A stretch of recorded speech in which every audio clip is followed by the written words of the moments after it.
What's going on, guys? Welcome back. Apologies for the air conditioning. I really do miss making videos in the winter, not because of the weather, because I either have to make you guys suffer or make myself suffer, and I kind of pick and choose between both of you. To be quite honest with you.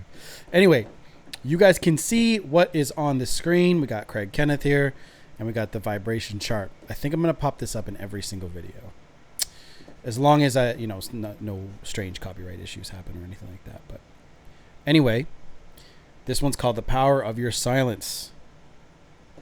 Now, what I really like making these kinds of videos because it's reinforcement that you guys are doing the right stuff. So he's got a ton of awesome subscriber count. So if you guys have any questions, put them in the comment section down below. If you want coaching, also in the description box down below, in the pinned comment section down below as well. So if you guys want me to react to a specific kind of video, put it in the comment section of my videos. I've been checking the comment section more often. Obviously, trolls will be instantly banned. You guys, and if you guys see any of those spam comments like WhatsApp, blah, blah, blah, just report it. YouTube has been working on that, but at the same time, YouTube has been blocking or not letting me see certain actual real comments too. That's been an issue. So yeah, there's that as well. So anyway, let's go. I'm Kenneth, a relationship coach and a psychotherapist. Every relationship is different and every breakup is different. Work with me and you'll get professional help on your situation. And if you're in no contact, focused on personal growth, my workbook series, The Knowledge, will help you make changes like you've never made before. Available now at AskCraig.net.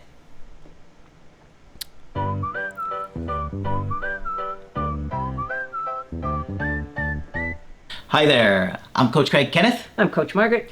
And today we're going to be talking about the power of your silence. You know, Margaret, we talk a lot about no contact and not reaching out to people after somebody's broken up with you. Mm-hmm. And we know that suggesting that to you is a really scary decision. I just moved myself down to put some respect on Margaret's name. Or face, I should say. You know, because everything inside of us wants to feel connected to that person. Right. The last thing we want to do is give that person up and stop reaching out, stop trying to repair it. Right. But there's a reason why we tell you not to reach out. Right. Okay? We're going to talk about this today because, believe it or not reaching out gives you a lot of power in the situation. Right. It doesn't feel like it. It's scary as hell to do, but it really does give the dumpy power back. That's right. So let's talk about that before he gets into it real quick with this chart. Okay. So when you guys get dumped, right? All of these, there's more than what's shown here. There's a ton more emotions that you're going to be feeling, but you're going to be fearful. You're going to be grieving already, right? Shocking. You'll be shocked. You're going to be depressed. You'll feel guilt for maybe not being the best version of you. And you're going to feel shame. You're going to feel almost all of these. You're going to be angry and you're going to desire them. So you're going to be these the most. Okay. These 7 the most. So look at what the subsequent experience is. I lose, lethargic, defeated, unconscious, surviving, hopeless, despair. Despair is a bad one, right? So when you move up to here, you actually have more positive emotions, self-reliance, etc. And then powerful, when you're powerful, you're up here and you're attracting. So when you contact somebody post-breakup, you're not doing it for the right reasons, right? You think you are. You're like, oh, I'm going to be a better version of myself. I promise you. It's too late. It's too late for that person to change their mind, right? See, the person that they thought you were was up here, right? A good, I'm not saying you guys are bad people or anything like that. It's just usually a breakup will happen because of a consistent amount of negativity. And when that happens, there will be also these same feelings, right? Anger, grief, and sometimes they're going to resentment, right? From their end. So they're also going to be in this section as well, but they're not trying to. Force is just like the manipulative sort of action, and power is the other action that's free, like let things be. But they're going to be feeling negative emotions consistently. It's not good. So they're going to want to break up with you. So when you feel that you're in these emotions, you're going to want to reach out to them so that they can make you feel better, so that you can, work on the relationship, so to speak. But you're trying to force it. I see a lot of people want to chase and pursue. They want to text, they want to call, they want to show up at the person's work because they want to convince them or manipulate them to come back. Right? And that person has chosen to walk away. So right now they're up here, at least semi, right? They're up here more than you. They are neutral usually. Yes, they might be a little upset, but they're accepting of the separation, or they've already got to the point where they've accepted it. They're loving themselves. They're feeling peace. Okay, because right, think about all the negativity that it takes for someone to break up with you, right? They want to get to here, no matter what. Eventually, all humans, want to get here. Now, women, emotional operating system, a little bit more chaotic, right? But joy, we want to be here. Now, again, no contact is going to help get you up here more. It's going to help you when you work on yourself and you work on your emotions, work through your problems. You're going to start climbing up this chart, so to speak. And by the way, I'm making this extremely simple so you guys can understand, right? Because there's more to it than just I'm going to go from shame to guilt and then guilt to apathy. It doesn't really work that way. You're going to be bouncing between a lot of these, but you want to be up here more often than down here. So your ex is up here and you are down here. Okay. Now, even if maybe you're down here and they are here, but even if there's still a vibratory mismatch, they don't want to be with you, right? So they are going to break up with you and they're like, oh, I'm happy. I feel at ease. I feel fearless. I'm trusting in the universe, whatever. Okay. So that's the idea behind it in terms of the emotional side of things. That's why you have to work on yourself, guys. You really, really have to work on yourself. Now, I'll let them speak. That's right. So we're going to talk about this today. Okay? So you hear no contact all over breakup world. Don't reach out for 30 days and then reach out, or reach out on day 45, or send them a clean slate message. Which is trash, by the way. In our experience, write them an accountability letter. Accountability letter, yeah. In our experience, that's not the most powerful thing to do. Margaret and I have spent years trying to understand mental health and attachment. Yeah. And one of the things that we really believe is that our mental health really has to do with our ability to attach and our attachment to our caregivers in our early childhood. Right. Margaret, maybe you could talk about how that really has an impact on our mental health. Well, okay. Because I remember years ago arguing with you, saying, how could something that happened to you when you were a baby or 2 or 3 years old impact how you are today? And everyone says that. Yeah. And it's a very, very valid question. And we've all spent years, since the 1700s, trying to figure this all out. But the bottom line is we are wired to attach. Mm-hmm.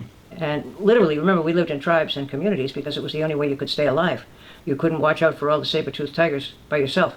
And it seems that the happiest and healthiest human beings have a good relationship. I don't care who they're with, but people who have a good relationship and feel loved tend to do better, tend to grow more, tend to learn more, so that if we have our affectional needs met, then we tend to live a healthy life. And what we've discovered, and we've talked about some of that, some of what we learned, we began to learn after World War II, when we watched children trying to survive the bombing in London. And the bottom line was, as long as the kids were with their parents, they didn't care what horrible things happened. But if they weren't for even a minute, then they would fall apart. So that's why love is up here. Okay? It is important that you guys don't just give up on it. I understand why, like, being angry is and all these other emotions. They are heavy emotions. Okay? Love is not. These emotions are not heavy, they're light. You feel light. Look at the word enlightenment, right? You're going to feel lighter, more peaceful. And guys, I'm only personally scratching the surface of this stuff. I'm studying this stuff a lot, okay? And I can, as I study it more, I'm going to be able to go deeper because my scope of it is going to broaden, right? But I've been studying this stuff just like they've been studying mental health and whatever. And I'm starting to connect quite a few dots. And I think that if you do this correctly, you're going to be able to quickly, heal. Okay. And then Bowlby came along and said it's possible to die of loneliness from having observed children in hospitals. okay? That he literally saw kids die of loneliness, of not being loved. So what we learn about love, we learn in the first 3 years of our lives, okay? Either it's consistent and it's there for us and we feel loved, or it's not and we feel sad and disappointed and angry. And terrified. And terrified, right? Because human beings feel safe by bonding with other people. Right. You're right? Like animals have Yep. claws or shells, or they can fly away, or whatever defense mechanism they have. But human beings don't have those things. What we have is our bond and our connection to other Right, because people. we are totally helpless when we come into the world. And when you're totally helpless, it makes a big difference how well you're taken care of. Okay? And remember, if we got separated from our mother back in the cave days, that we ended up as somebody's lunch. Okay? So we're born to live in groups, to be connected, to enjoy other people. And if we grew up in a family that had difficulties, and all kinds of different difficulties can happen through no one's fault, wars, displacements, COVID, all kinds of things can happen. But if we don't come into adulthood with that basic sense of safety, it's very difficult to establish a relationship. Okay? If you grew up in a family where nobody communicated, or if you did try to communicate, you got in trouble, or where parents said, you can't ask for anything, we're poor, who do you think you are, blah, blah, blah, all those things directly affect how we approach loving in adulthood. Okay? Yep. And many, many trauma survivors can't tell if a partner is abusive because they grew up in a family where the people who loved you hurt you. Okay. Okay? So we have to come up with some sort, I think they call it a working model, or some kind of a blueprint of what we think love looks like. Yeah. And it may not be what happened in our family, happened in everybody else's family. And why are we telling you this? Okay, what does that have to do with the power of your silence?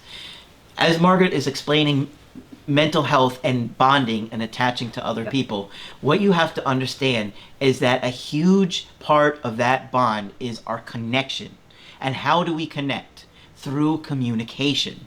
Right? So what we're telling you is that when your ex still feels like they can connect with you, and you know that you're still going to reach out to them, you're still going to make an effort to have that connection, they don't feel the loss of that connection because you're reaching out. So every time you reach out and make a bid to connect with them, they know ultimately they are still safe to connect with you, right? But when you stop reaching out, that's when they start to experience the loss of that connection. They feel disconnected too, they feel sad too, they also grieve. And it sets off separation anxiety in them. Because now the bond with you, they feel almost like they've been dumped. But if you send somebody a letter, it doesn't make them feel the loss, right? If you send them a clean slate message, accountability letter, good reminder text, all of those things are a bid to connect with that person, and so they still don't feel the loss. Exactly right. Well put. Well put. So you actually give yourself a lot of power when you stop reaching out.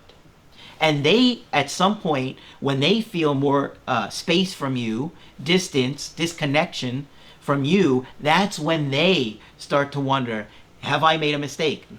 Are they going to move on? Am I going to lose them? And their anxiety goes up, and they start to desperately wonder about you, think about you, and catastrophize. What if you're with somebody else? What if you go off into the sunset with that person? You know, I can't even imagine that in my head. It still upsets me, they say. So even though a lot of times your ex will even say things like, I want you to move on, I want you to date other people, no, you need to go, and I'll help. I had somebody this week say, I'll help you with your dating profile. Well, guess what? If you actually allow that to happen, and I'm not suggesting you should, but when they see that you actually have done that, it's very different than the idea of them telling you to do it. And then suddenly they feel abandoned. That's right. And that is when the dynamic often changes. Right. Okay? Because now they're really going to revisit things and really rethink about things. Now, one of the things that I get frustrated with you guys at is that it's because during a long part of the breakup, there are very long periods where your ex shows little to no interest. Right. And in that time, many of you guys, your interest in truly changing and doing the work drops. So in other words, if you think your ex has a somewhat high interest, you're motivated. If you think there's none, you give up. But that's not the way that it works, right? Margaret, how many times does it look like you'll never hear from that person again, 6 months, a year later, whatever, they reach out? Bro, every single time. Every person that I've coached that has had their ex come back, It's because they continued to do the work. They continued no contact. They continued to try being a better version of themselves. And the ones that fail are the ones that are like, oh my gosh, she's never coming back, bro. And they go and lie on the couch and drink and watch movies and do nothing. Right? And I say to them, I'm like, why should she come back to you? Look at you, what you're doing right now. Do you think that this is exactly what they are looking for? So at the end of the day, guys, you have to continue the work. You can't stop just because it seems like things are hopeless, right? Because again, what is despair and hopelessness, right? This is where you are, and you guys have to, again, try to rise up. So as you rise up to power, you're going to start, using anger and these other awesome emotions here, right? Anger is going to feel a whole lot better than apathy, okay? And you can use that to start pushing forward. You can't stay here. I don't want you staying here all the fucking time, because this is still I almost said a cancerous emotion, but it's not a good emotion, okay? But it's going to help get you determined, hyperactive, and getting in the gym, for example. I want you guys in the gym every fucking day. I want you lifting every day, doing progressive overload. I want you guys to do cardio. I want you to do it all, because it's going to form a really good habit, and it's going to help, obviously, make you look better, but it's going to make you feel better. And then you're going to continue to use that, and the gym is going to be that one thing that never failed you guys. Okay, so guys, like, and by the way, so many people say to me, they say, I lost X amount of pounds after we broke up, or I did this, or I did that. I'm like, okay, why didn't you continue that behavior? When you're in the relationship? So I say, look, this has to be a disciplinary habit. This is what you have to be doing every single day. Do not take a day off. Like, until, unless you absolutely have to, right? Like 15 minutes in the gym is better than no minutes in the gym. So if you get you bang out a real quick workout, it's better than not. Okay. So anyway, let's continue. You do hear from them. And I know it's difficult to believe. And I think right after the breakup, you're blindsided, you're upset, you're in a state of despair. And one of us comes along and says, well, you never know. Anytime in the next 6 months. What do you mean, 6 months? Something could happen. But don't despair too soon. So what I'm trying to get you to see is that you want to stay motivated regardless of your ex's interest level. Right. Because they may show zero interest for 3, 4, 5 months. Mm-hmm. I've had exes come back for years. And I'm not telling you to put your life on hold for years. No, you can't do that. No. But what we want you to do is stay motivated enough that you change your life, and regardless what happens, either they come back or you meet somebody new that blows you away. Right. One of those things is likely to happen. And to add to that, you might as well have done this work here, up here in the purple and blue. You might as well have tried to move up here to get better, because if you do attract a person that you really vibe with, you want to be able to keep them. You don't want them to see you in this here. You know how many people that I have in my coaching program that continue to date, even though I advise against it, because they're trying to create a new attachment. Like Margaret said, people are wired to attach. We definitely are. But at the same time, I think we need to focus on climbing this after a breakup and then reevaluate. See, some people just can't live without being in a relationship. It's because they have unhealthy attachments, right? And they continue to date and they continue to focus on being relationship focused. So they continue that. And that only just makes you, that's only going to make you, not work on yourself enough, not face these fears and these emotions here. If you really do the work, it makes a massive difference on either reconnecting with your ex or the new people. That's exactly right. Fucking right. That's exactly. Well, and you think, well, why should I work at this? They're never coming back. But it's for you, and you will continue to keep the gift you give yourself in this relationship or another one.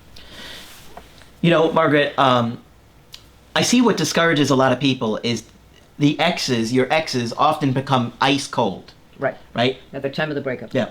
And it's happened to me before. I know. I was like, when it happens, it's like, who is this person? Right. It doesn't feel like the same person anymore. Divorce lawyers, if you ever talk to one, right? If you guys know one, listen to one of the most common things that men say during the divorce procedure.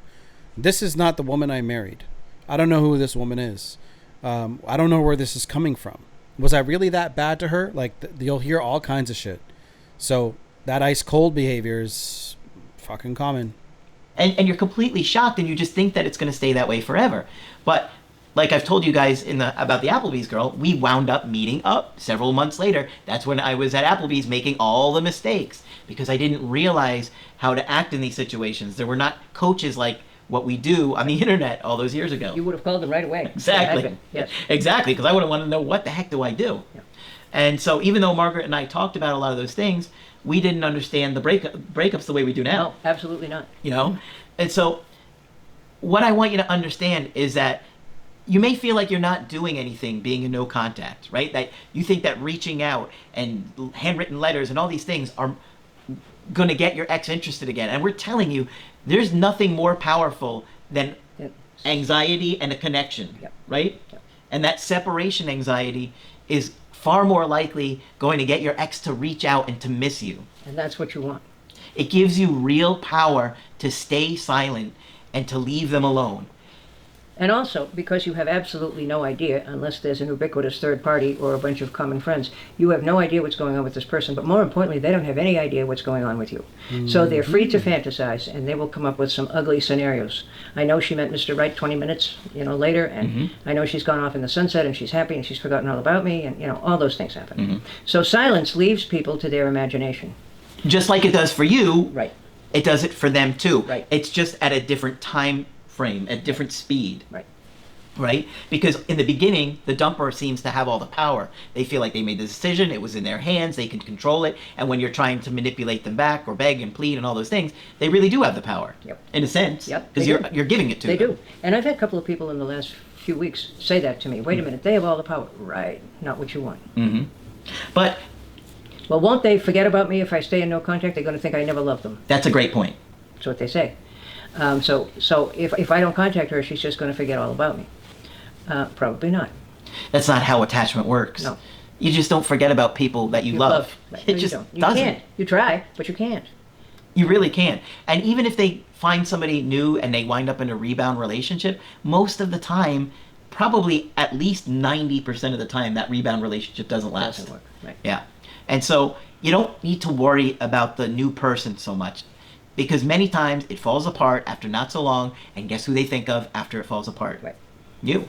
But it's hard to tell somebody that who's hysterical. I know he or she is talking to other people, and But we've seen it so many times that we know these things. We've studied it, we've looked at it, we've talked about it again and again. Right. And we always tell you to do or recommend to do what we would do in that situation, right? So I would never tell you to do something I wouldn't do. And so when you guys tell me, what should I do? I say, well, this is what I would do if I was you. If I woke up in your shoes tomorrow, this is how I would do things. Because I've seen those patterns, right? That's right. Over and That's over right. again. And reaching out just gives people a fix and makes their anxiety better. You don't want to make them feel better during this process. You want them to sit with the consequences of their decision. That's right. And Margaret's putting it nicely. Yes, I am. But you really do. They made this decision. To throw you out of their life, I've been known to say. Yeah. Like trash. Like trash. No, I don't say that. We're not going to say that. But they have. They've said, I don't want you in my life anymore. Yeah. Okay. Now, they may have had valid reasons. Maybe you were neglectful. Maybe you didn't do things that they needed. Maybe you didn't align in certain ways. It's not necessarily they didn't have valid reasons for ending the relationship, right? You have to evaluate those things. But, you want them to sit with their consequence, which is they've chosen not to have you in their life. And sometimes they'll try and change the terms and say, I want friendship, but I think that if you're going to be a platonic friend, you're going to be miserable. Yeah, that doesn't work at all. Yeah, you're going to make yourself crazy. And there are other coaches that will say, well, stay friends with them. You should be friends with them. At least then you have some contact, yeah. But no, you weren't friends, and you can't be friends if you've been lovers for any length of time. Yeah, and I don't think it's authentic. No, I don't think because you're pretending to be something you really don't want. And often one partner wants to change the relationship because if you're friends, you have much less obligation to that person than if you're in a romantic relationship. Yeah. So it's how can I keep you in my life and not have to commit to doing too much for you? Yeah. Now, sometimes, and in many cases, if your ex does reach out, it's because, they'll do something like an indirect direct, and they're not sure. Part of them wants to be with you again, part of them doesn't. Some coaches will say you should ignore your ex. We're not about that. No. Because Margaret and I think, well, how are you supposed to repair it if you're ignoring the person? Now, if you're still angry, say that, And if they're breadcrumbing you, that's a different situation. Matter, yeah. But what we're talking about is many times you guys haven't heard from them for 3 or 4 months, and they make a bid to connect with you. Right. And they're scared too, remember, because in that silence, they started to wonder, do you want to talk to them? Are you mad at them? Will you ever talk to them again? Believe it or not, they start to wonder those things too. Yeah, they do. And that's the glory of the silence. It gives the imagination a lot of latitude. Usually what you fantasize is worse than what the reality is. The catastrophizing. Yes. Yeah. So I want to just give you a bit of insight, because I've done that. See, I broke up with somebody ages and ages ago, and she did no contact me, and she was fucking strong about it, to be honest with you. She was like, okay, you don't want to be with me? Fine. She pulled that shit on me. Right? And I was like, okay, cool. So I went out and did my thing. I partied. I had fun. I had lots of fun. And when I went about maybe 3 weeks, 4 weeks, give or take, I started missing her. And I was like, shit, man. Like, I wonder how she's doing, because, you know, I was like, I'm having fun. But there's when the fun dies, fun doesn't last forever, right? It's like when you're in a relationship, it's those times where you're just chilling and you want to watch a movie, you want to relax. You don't, like, fun is only like a very small part of people's everyday lives, unless you're living like a party life, right? So when I was focused on like doing that shit and having a good time, when I wanted to relax and I wanted to come back down to earth, so to speak, she was not there. So I called and texted and got nothing, and she ignored me. But I don't want you to think that that's, you know, but you basically, when she did reach back out to me, which was several days later, she was like, what do you want? And I was just like, hey, I was just wondering how you are, right? And it was the coldness and the, you know, the lack of warmth. I don't know really what to call it, right? The lack of care that she had towards me, because she was so willing to be with me before I broke up with her, and now she's just completely cold. I was like, is she with somebody else? Is she, right? And all these things went through my mind. It works the same way. But if you're needy and you're like, hey, how are you? I mean, oh my God, I miss you. I really want to work on things. Guys, silence and space and time apart will be the best choice you make. Chasing and pursuing doesn't work. Sending all these goofy shit like fucking, you know, reminder texts, whatever, fucking letters and all that. It's all garbage. Don't do that. It's only going to help them understand that you're still going to be there, right? You don't want that. You want them to question shit. Did I fuck up? Yeah. Absolutely. And you'll do it yourself, right? When you've been broken up with. Sure. You know, I've been in that situation. I did it. Yeah. But as time goes by, they can do it too. Yeah. And that's hard to understand when you're on the other end of it. But believe it or not, they can do those things too. And you know what's interesting, Margaret? A lot of times when an ex comes back, they will kind of act like the breakup never happened. Oh, all the time. All the time. And avoidant people have an especially common habit of doing that. So how are you doing today? Well, I haven't talked to you for 3 months. In fact, I have a presentation here that's going to address that a little bit. Yeah. So my point is that feelings can change really quickly. Yes, they can. And when they do come back into your life again, you really want to put yourself in the position to blow them away. With the personal growth, the changes that you've made, the insights that you've gained, learning, educating yourself about attachment theory, mental health, how to communicate better, working through your own issues, and learning how to behave as an attractive partner. Right. So you do all those things, they come back and they're like, who is this person? Oh my gosh, I don't want to miss out on this person. Right. Exactly. Right? And if you've been neglectful, or you did things in the relationship that you are maybe disappointed in or ashamed of or wish you could change, then you have the opportunity to fix it and see if you can have something healthy. Right. So all is not lost. Yeah. Although it may feel like it. So believe me, when we tell you to stop reaching out, okay, we are speaking from experience in seeing what dumpers go through. We get dumpers doing calls with us all the time. Why? Because at some point they are in the dumpies position of thinking, oh my gosh, what have I done? I shouldn't have let this person go. I realize how much I love them, how much I care about them. But it takes time to get there. What do you mean 6 months? Yeah, I know. And you know, on the face of it, you want this person back, so we're telling you not to contact them. On the face of it, that doesn't look like it makes any sense at all. It's counterintuitive. That's really why. You're like, what? Huh? Which is why we keep explaining it over and over again. Exactly. Yep. Because we see what works. And a lot of what you have to do during a breakup is very counterintuitive to what you want to do. Yes, you always use that word very well. It's counterintuitive. Yeah, stay away from them in order to get them back. Yeah, sure. What sense does that make? I know. It could be tempting when somebody's saying, send a good reminder text. or a clean slate message. Don't ever do any of that bullshit. But look in the comment sections on how many people that say, I did it, and they didn't respond. Right. They ignored it. The other thing to remember is that we have a logical mind and an emotional part too. And love is not always logical. In fact, I think people have written songs about that for a really long time. So you have to think with your head and you have to think with your heart as well. Okay, so let's take a look at some of these comments. We suffer more in imagination than in reality, Seneca. That's a fact, guys. See, fear is a very strong emotion. It is a strong emotion. It is something that most people can't overcome until they have a grasp of more of this in their life, right? Because you can see when you're fearful of something, but you can see the whole scope. You're like, why am I fearful of this, right?